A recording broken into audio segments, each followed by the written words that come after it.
আমি তারে বরণ করেছি, আমি তারে বরণ করেছি, আজি প্রতিরূপে আমি বিনা তারে বরণ করেছি।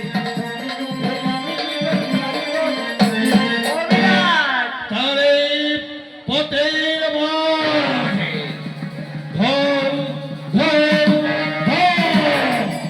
একটা ঘন্টা বেজে আর সেই ঘন্টাকে করলে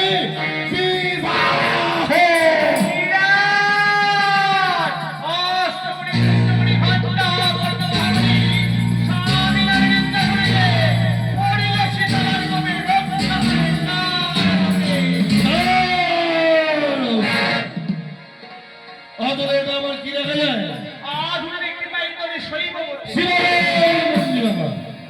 কুলে গরু বাজস্পতি পূজা করার পর এক মুষ্টি আতক চাই আর দুটো বাতাস ছড়িয়ে তুমি পায়রার মতো ঘুটে ঘুটে খাবে।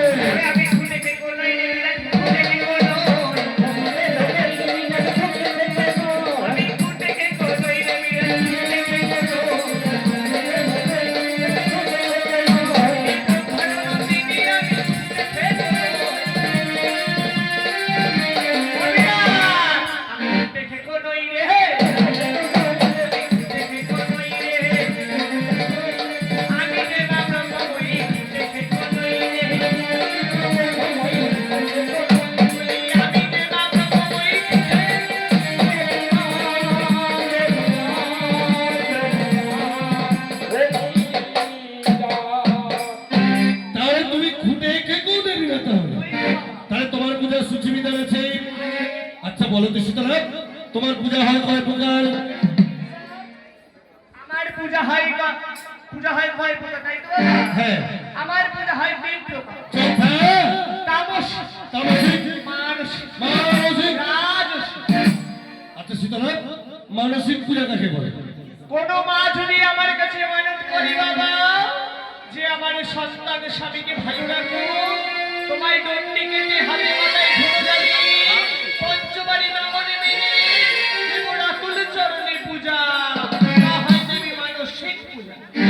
আর তামসিক পূজা কাকে বলে? পঞ্চমাতা একত্রিত করি ঢাকঢোল বাদ্য বাজিয়ে অট্টহাসি হেসে করিলে পূজা, তা হয় দেবী তামসিক পূজা। আমি কিন্তু তোমার কাছে মানসিক করি না, পূজা করবো। আর আমি রাজ্যের রাজা, সদা সর্বদিক ধর্মের মধ্যে চলে যাবে, তোমার রাজস্বীর মধ্যে পূজা দেবে। তোমার রাজস্বী পূজায় কি কি লাগে? 16 উপাচার একত্রিত করে হয় দেবী রাজস্বিক পূজা।